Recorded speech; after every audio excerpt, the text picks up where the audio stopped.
Sir చెప్పండి sir, start చేయండి sir. Record మొదలు పెట్టారు. ప్రారంభిస్తాను.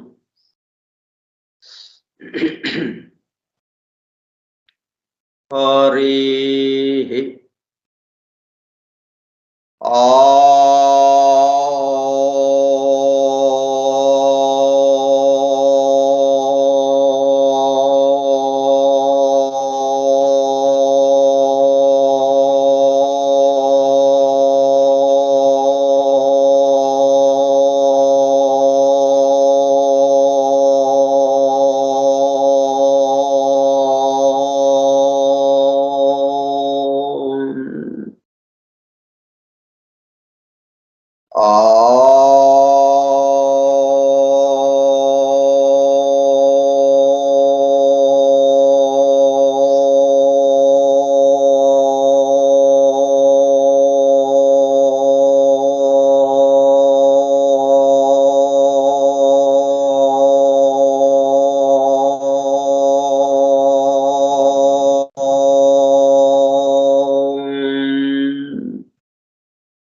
गुरुर्ब्रह्मा गुरुर्विष्णुः गुरुर्देवो महेश्वरः गुरुः साक्षात् परं ब्रह्मा तस्मै श्री गुरवे नमः। व्यासं वसिष्ठनप्तारं शक्तेः पौत्रमकल्मषम् पराशरात्मजं वन्दे सुकतातं तपोनिधिम् शुक्लाम्बरधरं विष्णुं शशिवर्णं चतुर्भुजं प्रसन्नवदनं ध्यायेत् सर्वविघ्नोपशान्तये। अगज आनन पद्मार्कं गजाननमहर्निशम् अनेकदं तं भक्तानाम् एकदन्तमुपास्महे।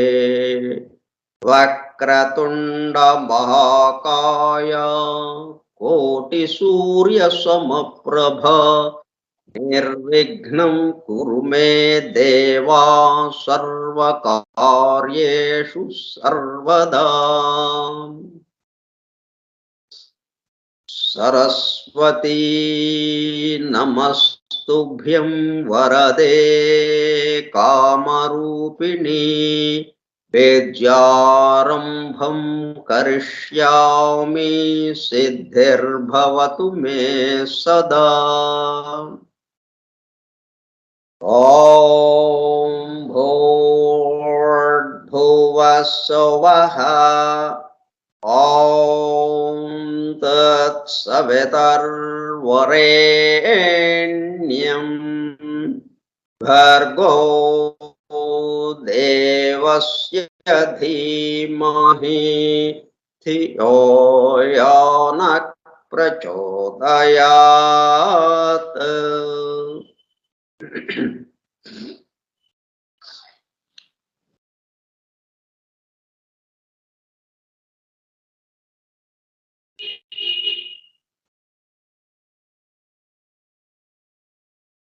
Vasudev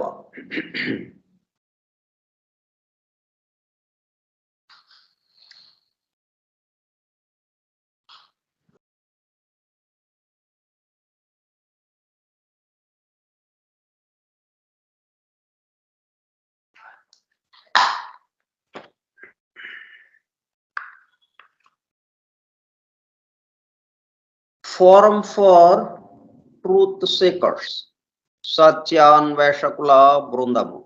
foundations of esoteric philosophy, నిగూఢ తత్వశాస్త్ర మూలము.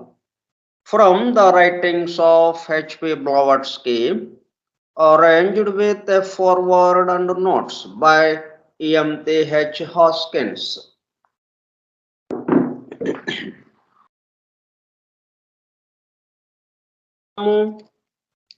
అధ్యయనము, అవగాహన, ఆత్మదర్శనము కార్యక్రమము. 128వ పాఠము 1/2/2023 బుధవారము సాయంత్రం 4:30 గంటలు.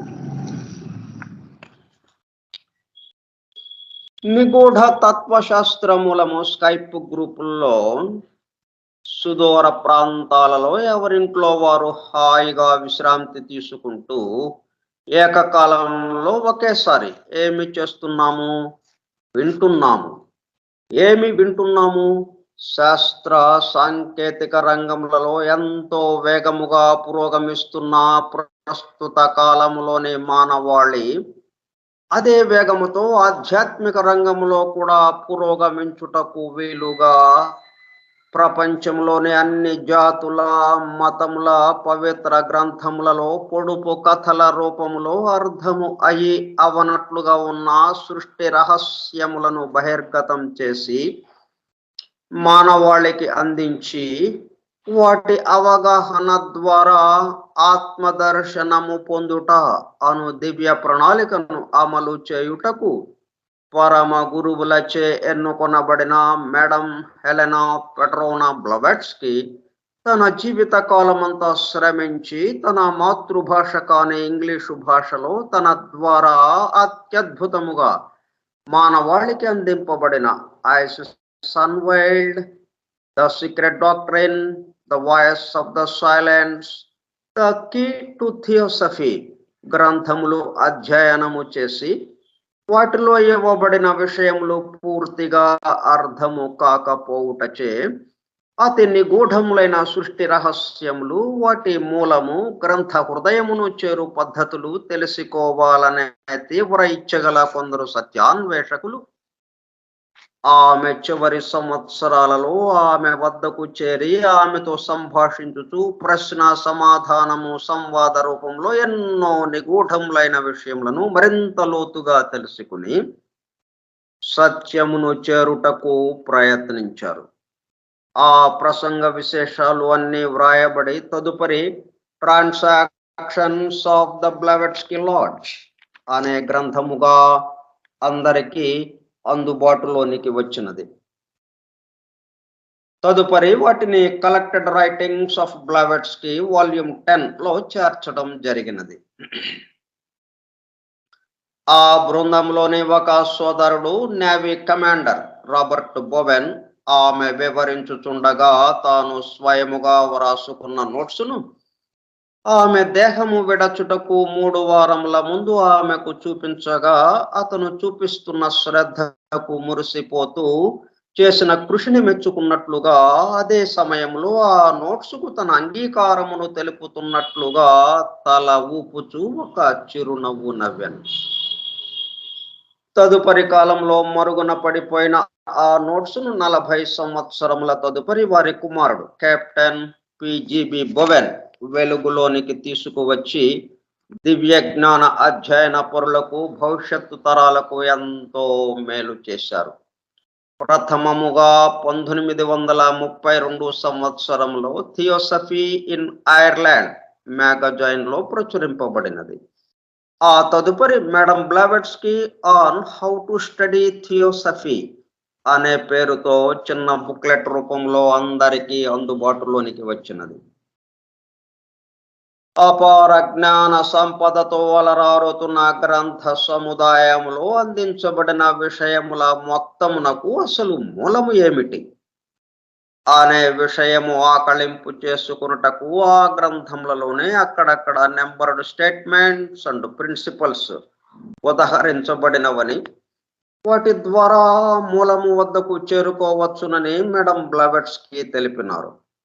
దానికి అనుగుణముగానే ఇంగ్లాండ్కు చెందిన EMTH హాస్కిన్స్ అనునామె ఆ నెంబర్డ్ స్టేట్మెంట్స్ అండ్ ప్రిన్సిపల్స్ ను ప్రధానముగా ద సీక్రెట్ డాక్ట్రైన్ నుండి 7 ముఖ్య అంశములను, ఐసిస్ అన్వైల్డ్ నుండి 10 సంక్షిప్త అంశములను సేకరించి ప్రతిదానికి తాను స్వయముగా వ్రాసుకున్న వ్యాఖ్యను జత చేస్తూ foundations of esoteric philosophy from the writings of HP బ్లవట్స్కీ అను పేరుతో గ్రంథముగా కూర్పు చేయడం జరిగినది.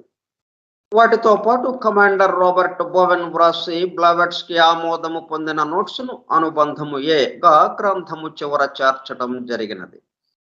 చివరగా గ్లాసరీ పారిభాషిక పదకోశము అనుబంధము బిగా చేర్చబడినది. ఈ విధముగా దివ్య జ్ఞానమును అధ్యయనము చేయు పద్ధతులు, వాటి ద్వారా మూలమునకు చేరి అనగా సత్యమును చేరి తమ సత్య స్వరూపమునందు మేల్కాంచుటకు కావలసిన ప్రేమ పూర్వక సూచనలను తెలుపుతున్న గ్రంథరాజమును పఠిస్తూ అధ్యయనము చేయుచుండగా అత్యంత శ్రద్ధాసక్తులతో మేడం హెలెనా పెట్రోనా బ్లవెట్స్కీ చెప్పుచుండగా ఆమె చుట్టూ చేరిన సత్యాన్వేషకుల బృందము వలె చెవియొగ్గి వినుచున్న, అనగా ఒళ్ళంతా చెవులు చేసుకుని వినుచున్న ప్రియ సత్యాన్వేషక సోదర శ్రోతలకు నమస్కారం. మన నిత్యానుష్ఠానము పూర్తయింది.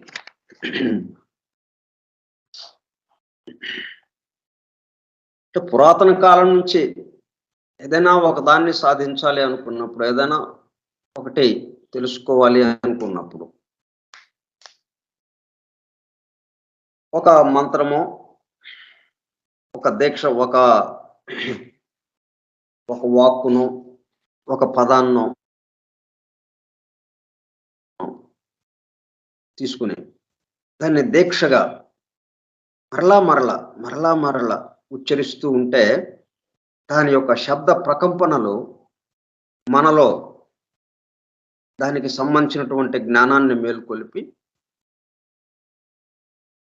ఆ జ్ఞానముగా మనం మారటానికి అవకాశం ఏర్పడుతుంది.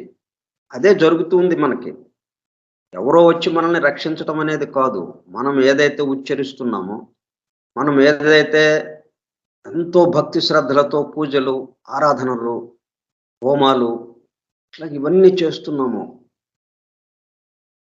అది మన యొక్క భక్తి శ్రద్ధలే మనకి దానికి సంబంధించి ఆ మంత్రవాక్కుల్ని ఉచ్చరించడం ద్వారా, ఆ శబ్ద ప్రకంపనముల ద్వారా మనకు కావాల్సినవి జరుగుతూ ఉన్నాయి.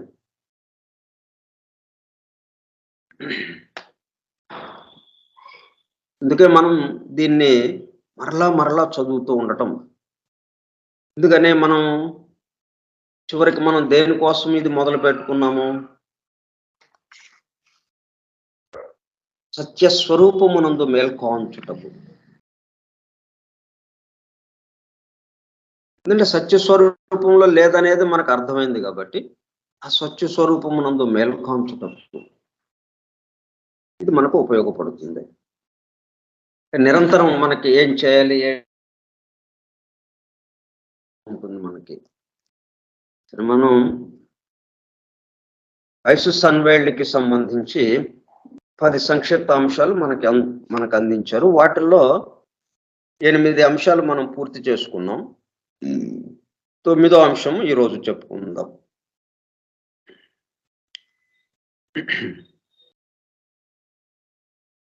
One phase of magical skill, అంటే ఇంకా ఈ శక్తి తాంత్రిక సాధనకి సంబంధించి, అంటే తంత్రము అంటేనే అల్లిక. 64 దారములతో అల్లిక చేయబడింది ఈ సృష్టి సమస్తము.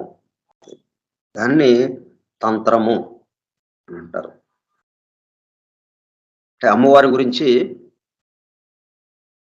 మనకి శంకరాచార్యుల వారు చెప్పిందనమాట. 64 దారముల అల్లిక. 64 కళలు అని చెప్తుంటాం మనం.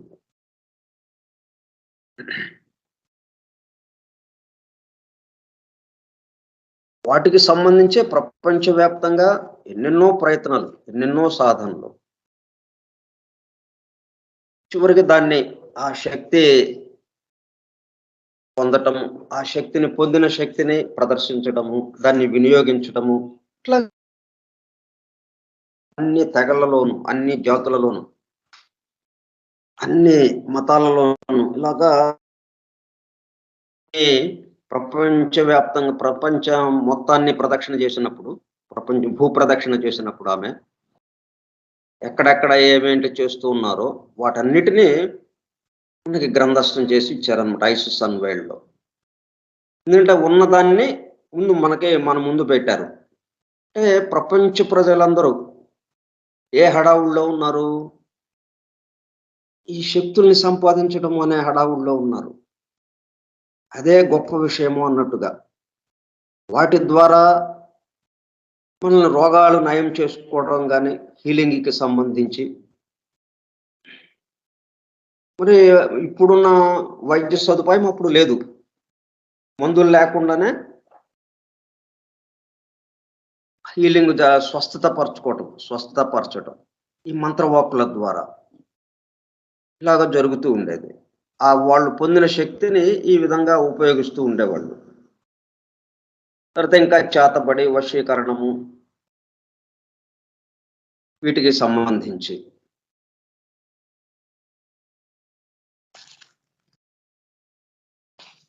One phase of magical skill is the voluntary and conscious withdrawal of the inner man from the outer man. The inner man ante astral form. From the outer man physical body. అంటే పరకాయ ప్రవేశం లాగా కూడా మనం అనుకోవచ్చు. పరకాయ ప్రవేశంలో జరిగేది అదే. భౌతిక దేహాన్ని అక్కడ ఉంచేస్తాం. ఆ భౌతిక దేహంలో ఉన్నటువంటి భౌతిక దేహాన్ని ఆశ్రయించి దాన్ని ఆవరించి ఉన్నటువంటి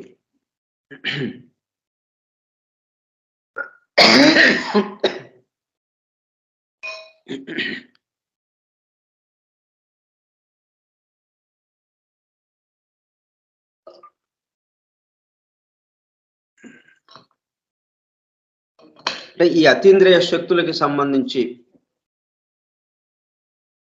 ఒక నిపుణత్వమైన అటువంటి ఒకటి పరకాయ ప్రవేశము అత్యున్నతమైనది. ఈ శక్తుల యొక్క ప్రదర్శనలో అత్యున్నతమైనది పరకాయ ప్రవేశం.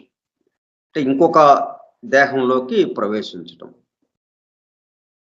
సామాన్యంగా ఒక దేహం నుంచి ఇంకొక దేహానికి అనేది చాలా కష్టమైన విషయం. అంటే ఎవరి ఇల్లు వాళ్ళదే అన్నట్టుగా ఉంటుంది. మనం ఒక ఇంట్లో ఉంటున్నాం, ఇంకొకళ్ళు వచ్చి దీంట్లో ఉండలేరు కదా. వాళ్ళు సామాను వేసుకొచ్చి వాళ్ళ పిల్ల జల్లల్ని, భార్యని, పిల్లల్ని అందరినీ వేసుకుని మనం ఉంటున్న ఇంట్లోకి రావడం కుదిరే పని కాదు కదా. మనం ఈ ఇంటికి సంబంధించి మనం ఏర్పాటు చేసుకున్నాం. ఇంకా అంతవరకే. ఏదైనా వచ్చి 1 రోజు 2 రోజులు ఉండి అతిథి మర్యాదలు పొంది వెళ్ళటమే కానీ ఇక్కడ ఉండటం అనేది కుదిరే పని కాదు. కానీ అట్లా కాకుండా దీంట్లో ఏంటంటే ఈ మ్యాజికల్ స్కిల్ ఒకటి, ఈ అతీంద్రియ శక్తులకి సంబంధించి పరకాయ ప్రవేశము అని ఒక మంత్ర విద్య ఉన్నది ఒకటి, అత్యున్నతమైనది. అంటే చాలా తక్కువ మందికి ఆ విద్యలో ప్రవీణులై ఉన్నారన్నమాట.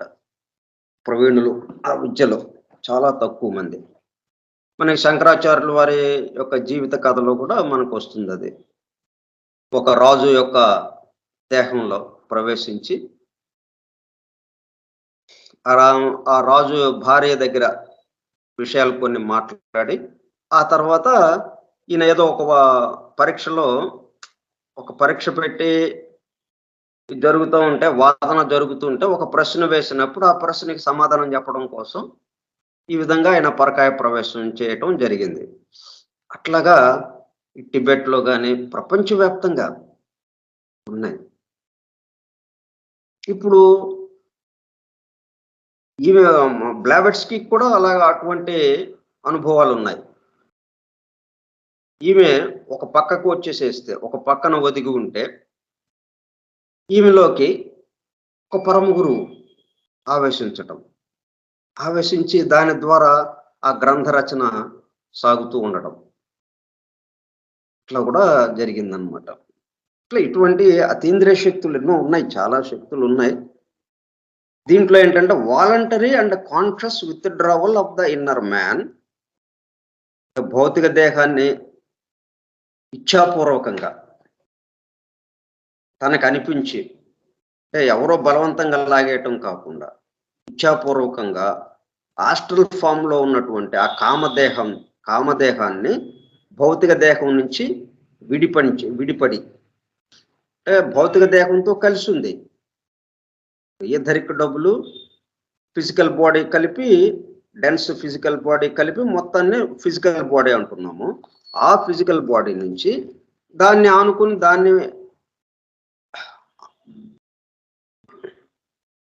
దాని చుట్టూ ఆవరించి ఉన్నటువంటి కామదేహం ఒకటి ఉన్నది. ఆ కామదేహము దాని నుంచి విడిపడి, భౌతిక దేహం నుంచి విడిపడి వాలంటరీ అండ్ కాన్షియస్ విత్డ్రావల్, అంటే ఒక విల్ పవర్గా అన్నమాట. తన సంకల్ప శక్తితో ఆ భౌతిక దేహం నుంచి విడిపడటం. కామదేహం నుంచి ఇక మిగతాయన్నీ విడిపడినట్టుగా అయిపోతుంది అనమాట. ఒక భౌతిక దేహమే అక్కడ ఉంటుంది. ఈథరిక్ డబ్బులతో కలిపినటువంటి ఆ భౌతిక దేహం అక్కడ ఉంటుంది. ఈ కామదేహము, ఇంకా మిగతా మానసిక దేహము, కారణ దేహము, ఇట్లా ఇవన్నీ ఏవేవైతే ఉన్నాయో ఆ మొత్తం కలిపి ఒక గ్రూపుగా బయటకు వచ్చేస్తుంది. In the cases of some mediums, అట్లాగా చేసేవాళ్ళు కొంతమంది ఉన్నారు.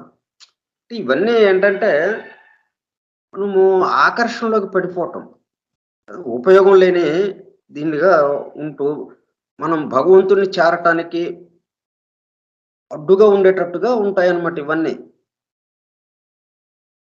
సరే, ఉన్న విషయాన్ని మనం తెలుసుకుందాం ముందు. అంటే ఎంత స్థాయి దాకా వీళ్ళు వెళ్ళిపోయారు పురాతన కాలంలో, ఎంత స్థాయి వరకు.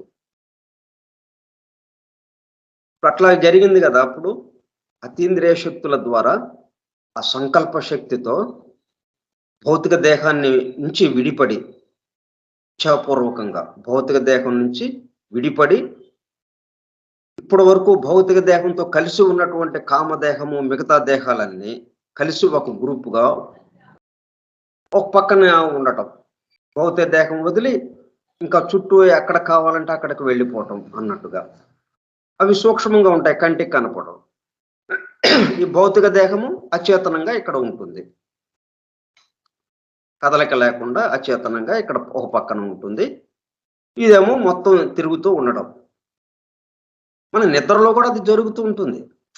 తమాషా ఏంటంటే మనకి శక్తులు ఏమీ లేకుండానే, మనకు అతీంద్రియ శక్తులు ఆ విషయాలకు తెలియకపోయినప్పటికీ దాని గురించి సాధనలు కానీ వాటిని పొందటం కానీ అవన్నీ లేకుండానే రాత్రి నిద్రలో ఏం జరుగుతుంది?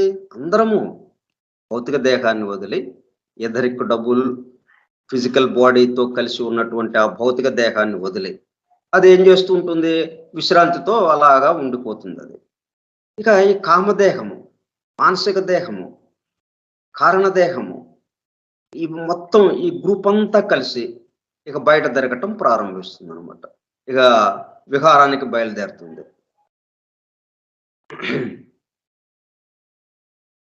అంటే భర్త ఇంట్లో నిద్రపోతుంటే సరే భార్య ఏం చేస్తుంది? ఇంకా ఇంట్లో పని అంతా అయిపోయింది, పిల్లలు ఎక్కడ వాళ్ళు అక్కడికి వెళ్ళిపోయారు వేరే వేరే పనుల మీద, ఇక తనకేం పని లేదు. అప్పుడు ఏం చేస్తుంది? ఆమె విహారానికి బయలుదేరుతుంది. ఆ పక్క ఇంటికి అక్కడికి వెళ్ళి ముచ్చట్లు చెప్తూ ఉంటుంది వాళ్ళతో. విహారానికి బయలుదేరుతుంది, ఇంట్లో ఉండకుండా బయటికి వెళ్ళిపోతుంది కదా. అట్లాగా దేహాన్ని వదిలి బయట తిరగటం, దేహాన్ని వదలటం ఇచ్ఛాపూర్వకంగా, అది నిద్రలో మనం రోజు చేస్తూనే ఉన్నాం. మన యొక్క వికాసానికి అనుసారంగా మొత్తం ప్రపంచంగా అంతా తిరిగి రావచ్చు, లేకపోతే ఇక్కడెక్కడ ఈ దగ్గరలోనే తిరుగుతూ ఉండొచ్చు. మనకి అది ఎంతవరకు గుర్తుంటుందంటే అది కూడా మన వికాసానుసారమే. మనకి గుర్తుంటూ ఉంటుంది. లేకపోతే అది కళల రూపంలో ఏదన్నా కలగన్నట్టుగా కూడా మనకి నిద్ర లేచిన తర్వాత అనిపించవచ్చు. మనం ఎక్కడెక్కడ తిరిగామో అదొక కలలాగా. ఇట్లా నాకు కల వచ్చింది అని అంటుంటారు ఒక్కొక్కళ్ళు. అక్కడెక్కడో తిరిగినట్టుగా ఇలాగా. అంటే ఈ భౌతిక దేహం వదిలేసి వెళ్ళిపోయినప్పుడు జరిగిందనమాట అది. మనకి జిడ్డు కృష్ణమూర్తి విషయంలో కూడా అలాగే జరిగింది. నిద్రపోయిన తర్వాత ఈయనేం చేశారు, లెడ్ బెటరు ఆయన జిడ్డు కృష్ణమూర్తి కామదేహాలతో హిమాలయ పర్వతాలకు వెళ్ళిపోయి ఆ పరమ గురువుల దగ్గర కూర్చొని వాళ్ళు చెప్పిన విషయాలని జాగ్రత్తగా వినడం. వాళ్ళు బోధ చేస్తుంటే మొత్తం జాగ్రత్తగా వింటూ ఉండడం. తర్వాత తెల్లవారుజాముకి ఇక మళ్ళీ వెనక్కి వచ్చేయటం. మళ్ళీ శరీరంలో భౌతిక శరీరానికి ప్రవేశించటం. భౌతిక శరీరాన్ని ఆవరించి భౌతిక శరీరంలోకి ప్రవేశించటం. ఉదయం మేల్కాంచిన తర్వాత అది ఎంతవరకు గుర్తున్నాయో అవన్నీ రాసుకుంటూ ఉన్నాడు ఎప్పటికప్పుడు జిడ్డు కృష్ణమూర్తి గారు. అదే at the feet of the master గ్రంథంగా మనకు వచ్చింది. At the feet of the master గ్రంథంగా మనకు వచ్చింది. ఇట్లా ఇచ్ఛాపూర్వకంగా అందరికీ జరుగుతూ ఉన్నది. అట్లా కాకుండా నిద్రాస్థితిలో కాకుండా మనకి తెలియకుండా నిద్రాస్థితిలో జరిగేది ఇలాగా. అట్లా కాకుండా మనం మేల్కాంచిన స్థితిలోనే దీని నుంచి విడిపడటం ఎట్లాగో కూడా తెలిసిన వాళ్ళు ఉన్నారు, ఆ శక్తి సంపాదించిన వాళ్ళు. ఇవే మొత్తం ఈ శక్తుల గురించిన వివరణ తెలుసుకోవడం అన్నట్టుగా జరిగింది ఆమె యొక్క ప్రయాణం. అంటే మిగతా విషయాలు కూడా ఉన్నాయి.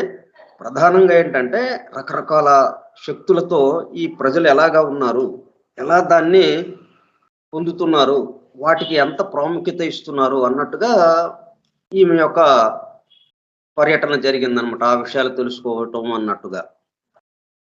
In the cases of some mediums withdrawal occurs, but it is unconscious.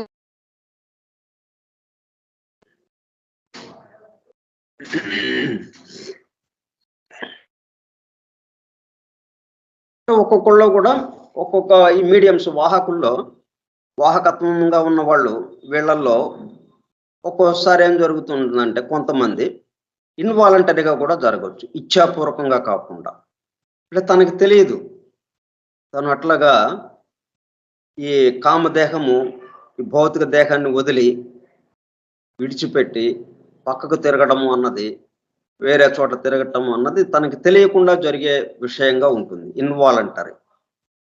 కొంతమందిలోనేమో వాలంటరీగా, అంటే ఇచ్ఛాపూర్వకంగా తన యొక్క శక్తితో, తన సంకల్ప శక్తితో జరగటం అనేది అదొకటి. అట్లా కాకుండా in the cases of some mediums, అంటే మనం ఇందాక అంతకుముందు చెప్పుకున్నాం కదా, అడాప్ట్షిప్, మీడియంషిప్. ఆ అడాప్ట్కి సంబంధించి సిద్ధులకి సంబంధించి అట్లాగా వాలంటరీగా, అంటే ఇచ్ఛాపూర్వకంగా జరుగుతుంది ఈ భౌతిక దేహాన్ని వదలటం అనేది. భౌతిక దేహాన్ని వదిలి అక్కడక్కడ తిరిగి వచ్చి మరలా భౌతిక దేహాన్ని చేరటం అనేది ఒక పద్ధతి.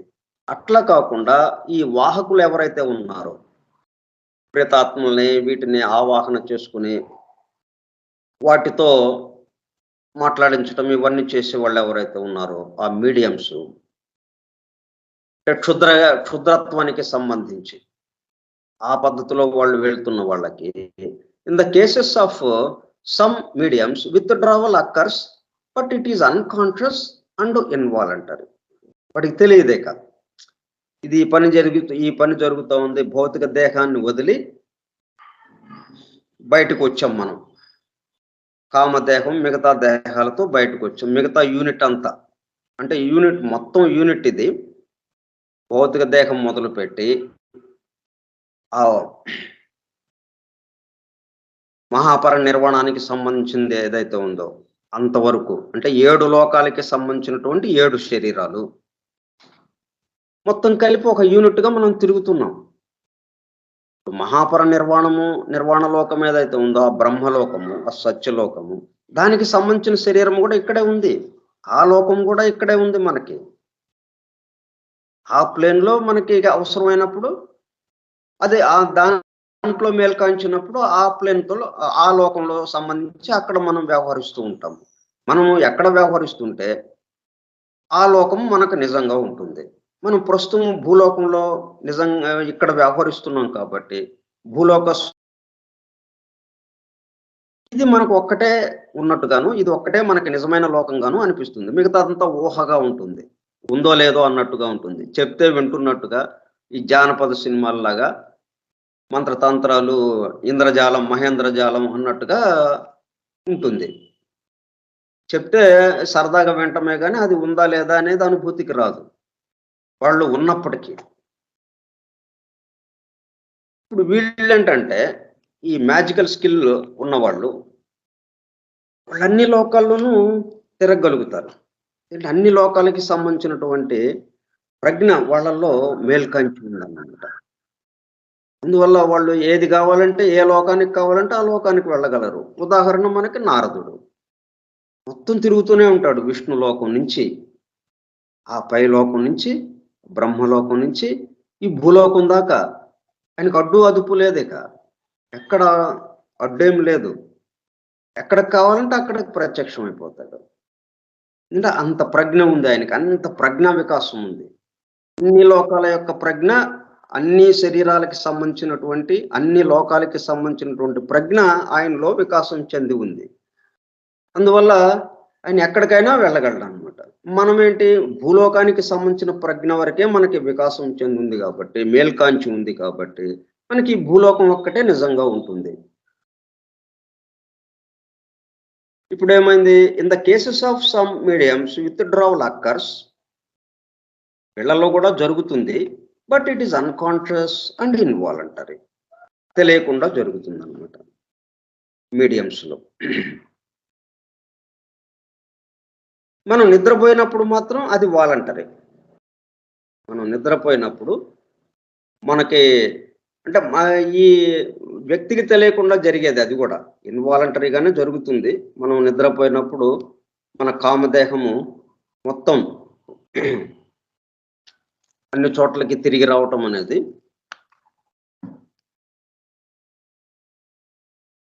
ఈ భౌతిక దేహానికి సంబంధించింది మాత్రం తెలియదు. భౌతిక దేహానికి మనకి తెలియదు. కానీ ఆ కామదేహానికి సంబంధించి మాత్రం అవన్నీ తెలుస్తూ ఉంటాయి. But it is unconscious and involuntary. With the later the body is more or less cataleptic at such times. ఈ విధంగా ఇన్‌వాలంటరీగా అంటే తన ప్రమేయం లేకుండా, తన యొక్క ప్రజ్ఞ దాని యందు ఉన్నట్టుగా లేకుండా, తనకి తెలియకుండా జరుగుతున్నది ఏదైతే ఉందో ఈ మీడియమ్స్‌లో, అప్పుడేమవుతుందనమాట అది? ఇతని యొక్క దేహము ఏ విధంగా మారింది? cataleptic at such times.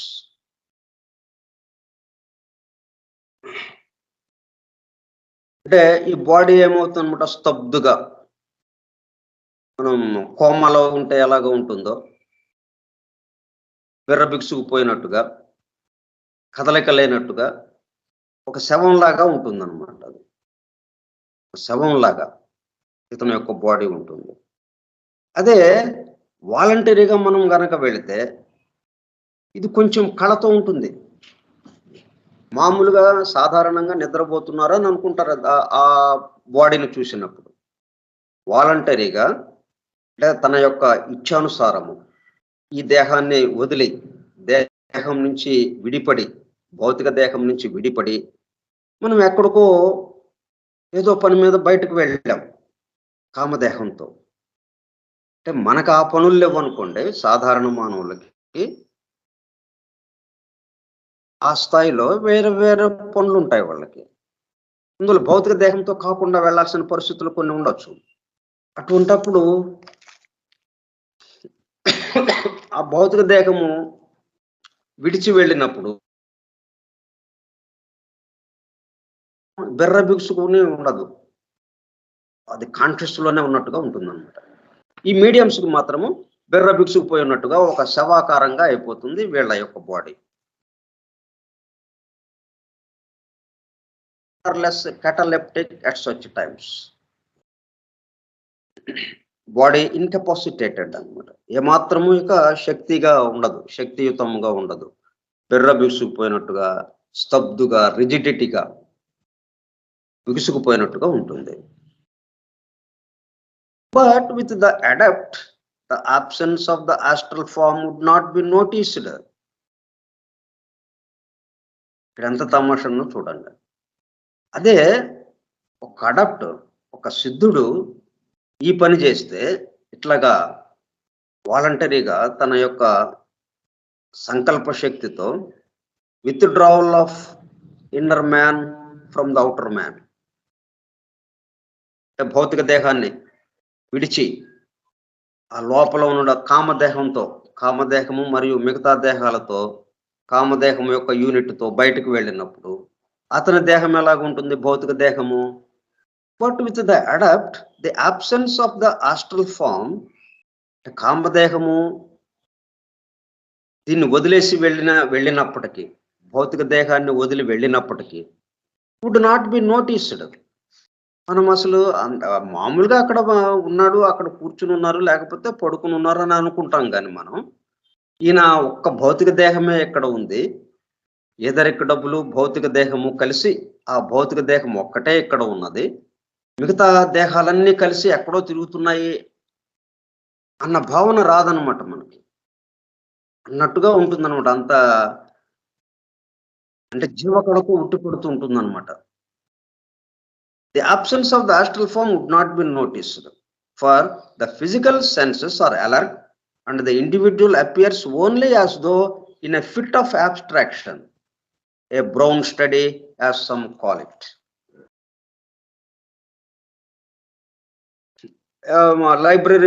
లైబ్రరీకి వెళ్ళాం అనుకోండి, ఒకళ్ళు ఒక గ్రంథాన్ని పట్టుకుని ఇక దాంట్లో తల పెట్టేస్తాడు, ఇంకా పరిసరాలు ఆయనకి తెలియదు, ఉన్నాడు అక్కడే, ఆ గ్రంథంలో ఉన్న విషయంలోకి వెళ్ళిపోయాడు అతను. చుట్టూ పరిసరాలు అతనికి తెలియ పూర్తిగా మర్చిపోయాడు పరిసరాలు. అట్లా ఏకాగ్రతతో పరిసరాలని పూర్తిగా మర్చిపోతే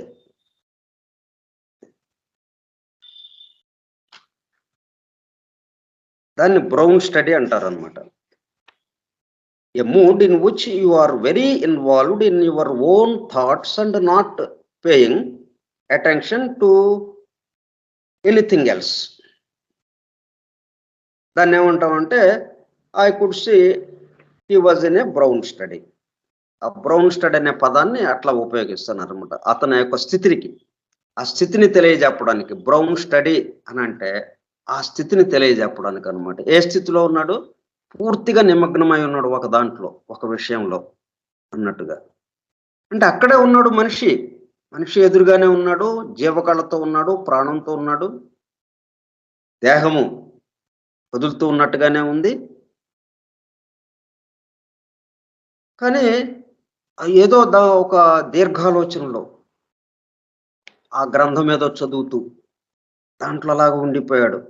డీప్ అబ్సార్ప్షన్ ఆర్ థాట్ఫుల్నెస్, పరిసరాలని పూర్తిగా మర్చిపోయి పూర్తిగా ఒక దాంట్లో నిమగ్నం అవ్వడం, దాన్ని బ్రౌన్ స్టడీ అంటాం. ఆ మాదిరిగా మనం చూసినప్పుడు ఎవరైతే ఎలాగ ఉంటారో అట్లా ఉంటారో. అడాప్ట్ యొక్క భౌతిక దేహము ఆ మాదిరిగా ఉంటుందన్నమాట. అంటే ఇవి భౌతిక దేహానికి సంబంధించినటువంటి, ఇప్పుడు కామదేహము భౌతిక దేహము కనెక్షన్ లేదు ప్రస్తుతము అన్నట్టుగా ఉంది కదా. దీన్ని విడిచి బయటకు వచ్చేసాడు, కానీ ఈ కనెక్షన్ ఉంటుందన్నమాట. వీళ్ళ యొక్క ఇంద్రియాలన్నీ పనిచేస్తూ ఉంటాయి. ఇక్కడ భౌతిక దేహం దగ్గరకు వచ్చి ఏదన్నా మాట్లాడినా కానీ, ఒకవేళ అతన్ని కదిపినా కానీ అతను మళ్ళీ దానికి రెస్పాండ్ అవుతుంటాడు. మిగతా అన్ని దేహాలు లేవు అక్కడ, అయినా సరే అట్లాగా సంకల్ప శక్తితో పూర్తి ప్రజ్ఞగా కలిగి ఉంటాడు అనమాట. పూర్తి ప్రజ్ఞావస్థలో ఉంటాడు. భౌతిక దేహం నుంచి మొదలుకొని అన్ని దేహాలకి సంబంధించిన పూర్తి ప్రజ్ఞతో ఉంటాడు. అదే మీడియం అనేటప్పుడు కల్లా మీడియంస్, వాహకలు ఎవరైతే ఉన్నారో, అంటే క్షుద్ర విద్యని ఉపాసించేవాళ్ళు, ఆ దేవతలను ఉపాసిస్తూ క్షుద్ర విద్యకి సంబంధించి, సోర్సరీకి సంబంధించి ఎవరైతే చేస్తూ ఉంటారో వాళ్ళు ఒకవేళ భౌతిక దేహాన్ని వదిలేసి బయటికి వెళ్ళడము అంటే వాళ్ళకి ఎలా ఉంటుంది, బెర్ర బిగుసుకుపోయి ఉంటుంది భౌతిక దేహం. చూడంగానే శవం అక్కడ ఉన్నట్టుగా, చనిపోయాడు అన్నట్టుగా ఉంటుంది, ప్రాణం లేదు అన్నట్టుగా ఉంటుంది, ఉచ్ఛ్వాస నిశ్వాసాలు ఆగిపోయినాయి అన్నట్టుగా ఉంటుంది, స్తబ్దుగా బెర్ర బిగుసుకుపోయి ఉంటుంది ఒక శవం లాగా. ఇది ఇద్దరికి తేడా.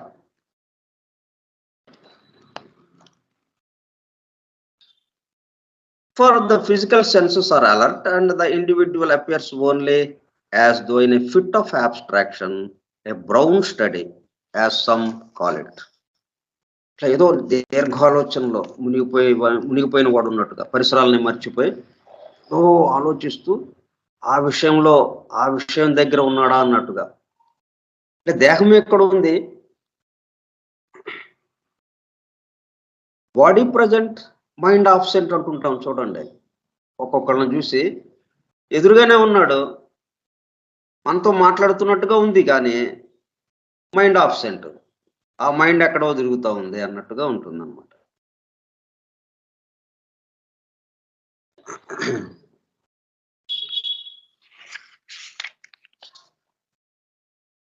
అంటే ఎందుకు ఇవన్నీ చెప్తున్నారు, ఇది మనం గమనించాల్సిన విషయం. ఈ విషయాలను ఎందుకు ప్రస్తావన చేయాల్సి వచ్చింది అంటే, మనము ఎటువైపు వెళ్ళాలి అని సూచిస్తున్నట్టుగా, ఏ మార్గం కేసు వెళ్ళాలి, తర్వాత మనం అసలు ఈ శక్తుల కేసు వెళ్ళడం అనేది కాకుండా, ఈ శక్తులకు ఆధారంగా ఉన్నది ఎవరు, దాన్ని కేసు వెళ్ళాలి. అది ఇక్కడ ప్రత్యేకంగా చెప్తుంది ఏంటంటే, ఈ శక్తుల ఆకర్షణలో పడిపోకుండా, వీటికి సంబంధించి ఈ గందరగోళంలో పడిపోకుండా, ఈ తిరణాల్లో పడిపోకుండా, ఈ తిరణాల్లో తప్పిపోయామంటే ఇక మళ్ళీ మనం దొరకం. ఈ కుటుంబము చిన్న పిల్లోడిని వేసుకుని తల్లిదండ్రులు వెళ్ళారు తిరణాలకి. తిరణాలంటే మరి మొత్తం మనుషులతో నిండిపోయి ఉంటుంది, సందు ఉండదు. సందు చేసుకుని నెమ్మదిగా ఒకళ్ళకొకళ్ళు ఒరుసుకుంటూ అలాగ నడుస్తూ ఉంటారు. అటువంటి చోట ఈ పిల్లోడు తప్పిపోయాడు. ఇంకంతే, వాళ్ళకి దొరకలేదు. వాడు ఎటు వెళ్ళిపోయాడో ఏమైందో తెలియదు. మనకి అప్పుడప్పుడు పేపర్లో చూస్తుంటాము, ఒక 10 సంవత్సరాల క్రితం తప్పిపోయినటువంటి ఒక బాలిక అక్కడెక్కడో ఉంటే ఈ ఇంటర్నెట్ ద్వారా మొత్తాన్ని కనుక్కొని వాళ్ళ తల్లిదండ్రులకి చేర్చారు, వాళ్ళ తల్లిదండ్రుల దగ్గరికి చేర్చారు అని చూస్తూ ఉంటాం. అది అట్లాగా తప్పిపోవటం, ఈ గందరగోళాల్లో పడిపోయి అసలు తల్లిదండ్రులకి నుంచే దూరం అయిపోవటం అలా జరుగుతుంటుందన్నమాట. కాబట్టి ఈ గందరగోళంలో పడకుండా జాగ్రత్తగా తల్లిదండ్రుల చేతులు పట్టుకుని నడవాలి మనం. ఆ జగన్మాత పితరులు ఎవరు ఉన్నారో, మొత్తానికి సంస్థానికి ఉన్నటువంటి జగన్మాత పితరులు, పార్వతీ పరమేశ్వరులని మనము మన పురాణాల్లో సంకేతిస్తుంటాము. మొత్తానికి ఆధారమైన వాళ్ళు, అమ్మవారు అయ్యవారు, వాళ్ళని వదలకుండా వాళ్ళని పట్టుకోవడం కోసం మనం ప్రయత్నం చేయాలి. అంతే. నా పిల్లోడు ఎందుకని తప్పిపోయాడు, అక్కడ ఉన్నటువంటి రకరకాల విషయాల్లో చూస్తూ తల్లిదండ్రులు మర్చిపోయాడు. ఈ తల్లిదండ్రులు అంటే చూస్తూ ఉన్నారే కానీ ఈ లోపల ఎక్కడో వాడు వెళ్ళిపోయాడు, కనపడలేదు. ఇక్కడ అరే ఇప్పుడు దాకా ఇలా పట్టుకునే ఉన్నాము వాడి చేతిని అని అంటారు తల్లిదండ్రులు. ఏడి ఏడి ఏడి అని ఎతుకుతారు, ఎక్కడున్నారు, లేడు అక్కడ. ఇట్లా జరుగుతుంటాయి అన్నమాట.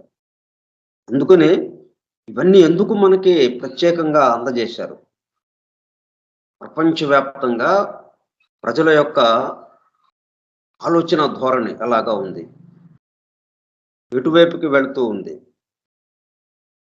దానివల్ల వచ్చిన నష్టాలు ఏమిటి, వాటిని మనం ముందు ఉంచి మనం సరైన మార్గంలోకి వెళ్ళటానికి, మనం సరైన నిర్ణయం తీసుకోవడానికి ఉపయోగపడేటట్టుగా ఇవి ఇచ్చారన్నమాట. మనం ఏదైనా కానీ మొత్తానికి ఆధారం ఏంటి అన్నదాకే వెళ్ళాలి మనం. ఈ మధ్యలో ఆగటం కాకుండా, మధ్యలో ఆగామా దీని ప్రలోభాల్లో పడిపోతాం, దీని ఆకర్షణలో పడిపోతాం. ఈ పరకాయ ప్రవేశం అంట, ఇది సాధించడం ఎట్లాగా, ఇది అట్లాగా ఒక ఆయన చేస్తున్నాడు, ఓ బ్రహ్మాండంగా ఉంది, నేను కూడా చేయాలి, ఎట్లాగా దీన్ని ఏం చేసుకుంటాం, ఏం చేస్తాం? పరకాయ ప్రవేశం ఆ విద్య నేర్చుకుని ఏం చేద్దామని, మనకి ఎట్లా ఎంతవరకు ఉపయోగపడుతుంది, మన ఇతరులకి ఎంతవరకు ఉపయోగపడుతుంది? ఇటువంటి ఇట్లాగా మరి ఎంతో మొత్తం కొన్ని వందల వేల సంవత్సరాల పాటు ఈ శక్తుల గురించి గందరగోళం పడుతూ కాలం జరిగిపోయింది. కాబట్టి ఇవన్నీ ఎందుకు ఇచ్చారు అంటే మనకి వీటి ప్రలోభాల్లో, వీటి ఆకర్షణలో పడిపోకుండా అసలైనది ఏదైతే ఉందో, వన్ ఫండమెంటల్ లా. అందుకే మనకి ఈ గ్రంథం అసలు దేంతో మొదలు పెట్టుకున్నాం మనం? సీక్రెట్ డాక్టర్లో ఉన్నటువంటి ఒక వాక్యం, వన్ ఫండమెంటల్ లా. ఒకే ఒక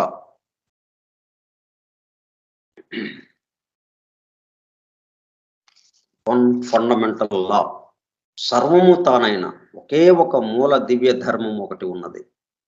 సర్వము తానైన ఒకే ఒక మూల దివ్య ధర్మము, దానికేసి మనం ప్రయాణం చేయాలి. అది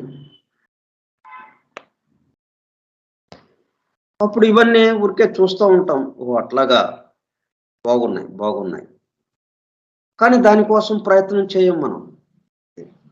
వాళ్ళు చేశారంట, ఆ శక్తులు సంపాదించారంట వాళ్ళు, ఓ అట్లాగా వెరీ గుడ్ అని ముందుకెళ్ళిపోతాం మనం, ఆగం అక్కడ. ఈ విషయం మనకి తెలియకపోతే ఇట్లాగ ఇవన్నీ మన ముందు పెట్టడం వల్ల ఏమైంది, కొంత ఆలోచన మనలో బయలుదేరింది. అంటే అదే సమయంలో ఇన్ని శక్తులు ఉన్నాయా అని చెప్పి దానికేసి వెంటబడే భావము కలగొచ్చు. కానీ దానికన్నా అసలు వీటన్నిటికీ ఆధారమైనటువంటిది ఏదైతుందో దానికేసి వెళ్ళాలి మనము అన్న భావము మనకి కలగటానికి అవకాశం ఉంది. ఇప్పుడు ఈ భావం మనలో మెదలి మొత్తానికి ఆధారమైనది ఏదైతుందో దానికేసి మనం కదలాలి అన్న భావం రావడానికి ఇది ఉపయోగపడేటట్టుగా ఆమె మొత్తము ఈ శక్తుల యొక్క సమాహార రూపమే ఐసిస్ అన్వైల్డ్. ఐసిస్ అంటేనే అమ్మవారు,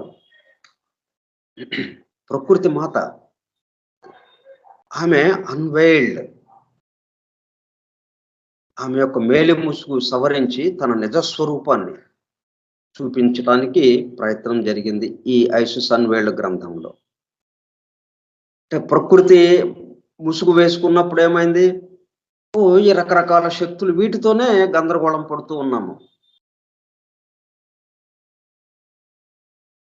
ఎప్పుడైతే ఆ తెర తొలగింపబడిందో, ఆ ముసుగు సవరించబడిందో, అసలైన స్వరూపం మనకి ఎదుట ప్రత్యక్షమైంది. అంటే అమ్మవారుగా కాదు అక్కడ ప్రత్యక్షమైంది, ద సీక్రెట్ డాక్టరీన్ గా, అయ్యవారుగా ప్రత్యక్షమైంది. ఆ మేలు ముసుగే అమ్మవారు, అంతకంటే ఏమీ లేదు.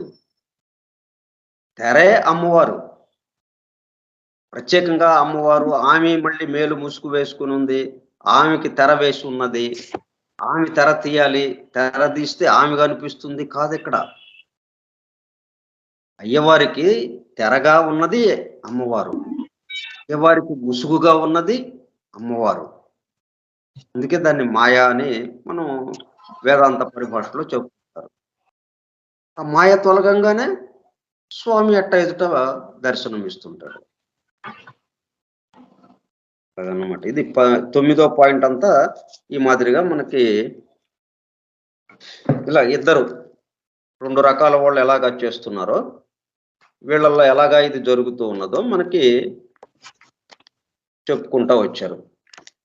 ఇవే రకరకాల ప్రదేశాల్లో, రకరకాల దేశాల్లో, ఆ కొండల్లో, ఆ గుహల్లో, అరణ్యాల్లో ఇలాగా జరుగుతున్నాయి. ఇవన్నీ పరిశీలించిందనమాట ఆమె. 9 యోగ విద్యలో ప్రావీణ్యత పొందిన సిద్ధ పురుషులు. మనం ఒక్కసారి ఆ మొత్తాన్ని, ఈ 9వది వాళ్ళంతా నేర్చుకున్నది ఏదైతే ఉందో ఈ మొత్తాన్ని ఒక్కసారి సంగ్రహంగా ఈ పాణ్యం రామనాథ శాస్త్రి గారు చెప్పింది మనం ఒకసారి చదువుకుందాం. యోగ విద్యలో ప్రావీణ్యత పొందిన సిద్ధ పురుషులు తమ స్వేచ్ఛచే చైతన్యాన్ని స్థూల శరీరాన్ని నుండి ఉపసంహరించుకుని సమాధి స్థితిని చేరగలరు. మాధ్యమికత అంటే మీడియంషిప్ ద్వారా కూడా చైతన్యము స్థూల శరీరము నుండి ఉపసంహరించుకోబడుతుంది. ఈ మాధ్యమిక ప్రయోగికులకు తమ శరీరముపై తమకు స్వాధీనం ఉండదు. ఇతరుల ఇచ్ఛకు వీరి ఇచ్ఛ లోబడి ఉండను. వీరు మూర్ఛ అవస్థలో ఉందురు. ప్రయోగించువారు తమ ఇచ్ఛాశక్తిని ఉపయోగించి ఈ మూర్ఛా స్థితిలోనున్న వ్యక్తికి దేహంపై చైతన్యం వచ్చునట్లు చేయగలుగుతారు. కానీ యోగ విద్యా పారంగతులు తమ స్వేచ్ఛతో స్వశక్తితో చైతన్యమును తమ స్థూల శరీరము నుండి ఉపసంహరించుకుని సమాధి అవస్థను పొందగలరు. మరలా వారి స్వేచ్ఛతోనే స్థూల దేహమును చైతన్యవంతము గావించగలరు. మాధ్యమికతలో దేహ ధ్యాసను కోల్పోయిన వారికి స్వానుభవము ఏమాత్రమూ ఉండదు. వారు ప్రయోగించు వారి చేతిలో కేవలం కీలుబొమ్మలు మాత్రమే. కానీ యోగ సిద్ధులు సమాధి అవస్థను పొందుట ద్వారా ఎంతో ఆనందమును పొందుదురు. వారి దేహములపై వారికి సంపూర్ణముగా అధికారము కలదు. వారు తలచినప్పుడు శరీరమును వదలగలరు, కావలసినప్పుడు శరీరమున మరలా ప్రవేశించరు. మాధ్యమికుడు పరతంత్రుడు, యోగి స్వతంత్రుడు. అంటే ఈమెకి మొత్తం ప్రపంచవ్యాప్తంగా పరిశీలిస్తే ఆ మొత్తాన్ని వర్గీకరిస్తే ఇదిగో ఈ 2 విషయాలుగా ఆమెకి అర్థమైందనమాట. ఈ 2 విషయాలకే ఎవరైనా కానీ ఈ 2 విషయాల్లో ఏదో ఒక దాని కిందకు వస్తున్నారనమాట. అట్లా 2గా విభజింపబడి మనకి అందించారు దాన్ని. సరే, రేపు వచ్చే సోమవారం నాడు మనం ఒక్క అంశం ఉంది, 10వ అంశము. అది సోమవారం నాడు చెప్పుకుంటే ఆ 10వ అంశము పూర్తవుతుంది. ఆ తర్వాత మనం అసలైన రాబర్ట్ బోవెన్ ఒక ఆయన ఉన్నాడు కదా, మరి ఆయన బ్లావెట్స్కీతో ఏం మాట్లాడాడో, ఆమె మాట్లాడుతుండగా ఈయన ఏమి నోట్స్ రాసుకున్నాడో ఆ వివరాలు మనము వచ్చే మంగళ బుధవారాల్లో తెలుసుకుందాం. దాంతో పూర్తవుతుంది ఈ గ్రంథం. ఓకే, మరలా సోమవారం నాడు కలుద్దాం. ఈ రోజుకి ముగించి స్వస్తి ప్రజాభ్యః పరిపాలయంతాం న్యాయేణ మార్గేణ మహిం మహిషాః గోబ్రాహ్మణేభ్యః శుభమస్తు నిత్యం. లోకా సమస్తా సుఖినో భవంతు. లోకా సమస్తా సుఖినో భవంతు. లోకా సమస్తా సుఖినో భవంతు. ఓం శాంతి శాంతి శాంతి. ఓపికగా ఉన్నటువంటి సోదర సత్యాన్వేషక బృందమునకు ధన్యవాదములు.